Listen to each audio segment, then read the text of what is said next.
Good afternoon, Mets fans, and welcome to a Friday edition, a long overdue edition of Driving with Mr. Met.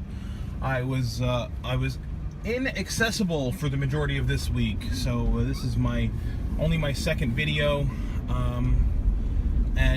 What did I miss? I know I missed more losses. Hooray! Some of those losses include Michael Conforto, who went down yesterday. We'll talk about that in a little bit. But I do have a good excuse. I was not available to do a lot of the my usual work on the videos, but I'll show you why. I'm going to splice in some footage as to why.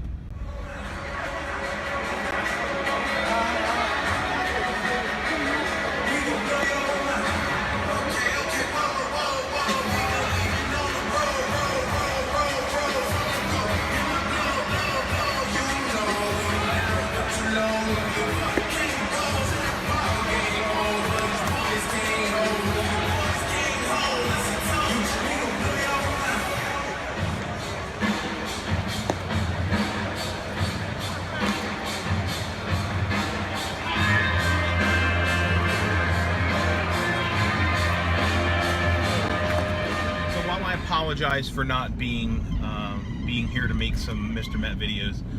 I do have to say those were the best seats I've ever had in my entire life going to baseball games. I can't thank the gentleman enough who procured that seat for me. It was an awesome view. I've never, like I said, been that close to the field. So that was kind of neat. I ended up on TV a lot, like for the entire game, and it was sort of a new experience for me. So I had like people texting me saying wave, and I had put up my beer at one point and like showed it to someone on TV. So it was just, I had a good time at the game. It was neat to see Curtis Granderson. Granderson is so cool. I wish him the absolute best of luck for the rest of the season. He's done nothing but hit since he's become a Dodger. It's just Granderson being Granderson, taking great at bats, drawing walks, hitting home runs. I hope he has a great rest of the season. And I'm pulling for the Dodgers at this point in the National League at the very least. I don't want to see any of the other teams in the NL win. I don't want the Cubs to win again. I most certainly don't want the Nationals to do anything. And I mean, I'm indifferent about the wild card teams. I mean, I guess I'd be okay if Colorado or Arizona or some other lesser known team were to appear and take the reins in the National League, but I just don't want to see it being one of our enemies. Anyway, what did I miss? I missed some losses, as I said.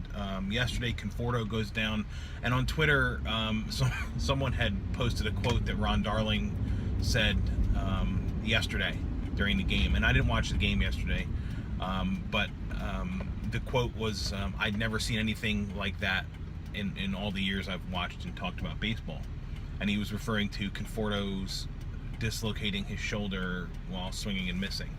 And if that doesn't perfectly sum up the 2017 Mets season, I don't know what does. That is an absolute spot on. This is the worst year ever kind of analogy. This is like the icing on a shit sandwich that's been this season. So I suspect we won't see Michael Conforto again this year. And honestly, this goes back to something that happened earlier in the week with Noah Syndergaard, where they kind of took pumped the brakes on his rehab. I'm fine with it, honestly. I don't care. If he doesn't pitch again this year, I don't care. I want him to be ready for next year, because next year's far more important than this year. There's no question about that. So I think the same goes for Harvey. Now we're going to get Jeurys Familia back tonight in Washington. And oh yeah, hooray, the Mets have a 4-game series with the Nationals. That'll be a blast. Said no one ever. It's going to be awful. The Nationals are going to win all 4 games. Although I will say tonight the Mets do have DeGrom on the mound, so hopefully Jake can rebound from his last couple of not even bad starts, but just like un-DeGrom-like starts.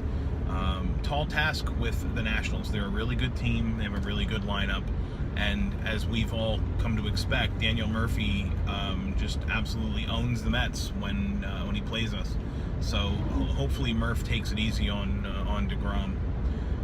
So 4-game set this weekend, culminating with and it's 4 games because Sunday there's a doubleheader, culminates with the 8 o'clock Sunday night game on ESPN, which, honestly, ESPN, why do you do this to us as Mets fans? It's bad enough that your announced team is the worst thing in the world, but to boot, you make us suffer through watching our AAA affiliates play against one of the top teams in the National League on national television. It's an embarrassment, and you guys can do better. You can find a better game, I'm sure. Put on the Yankees and the Red Sox game from last week. It'll be better for everybody. But that's it. Tomorrow, Gazelman goes for the Mets. Tonight, DeGrom, as I said. It doesn't matter. This season is over. When I first started doing these videos, I never expected in late August to be this down about the 2017 Mets. But hey, it is what it is. To quote Willie Randolph, hopefully all of these struggles will make the champagne taste that much sweeter. And to follow that up, how did it all work out for Willie Randolph? Not so good.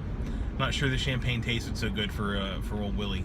But anyhow, that's going to wrap it up for me today. I appreciate your watching the video. As always, thanks for that. If you're not already doing so, you can follow me on Twitter at Mr_Met.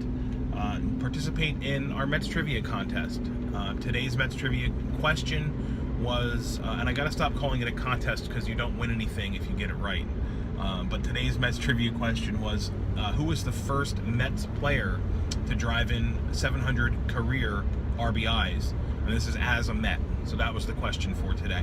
If you think you know the answer, hit me up on Twitter at Mr_Met. Thanks again for watching, and as always, I gotta say it, let's go Mets.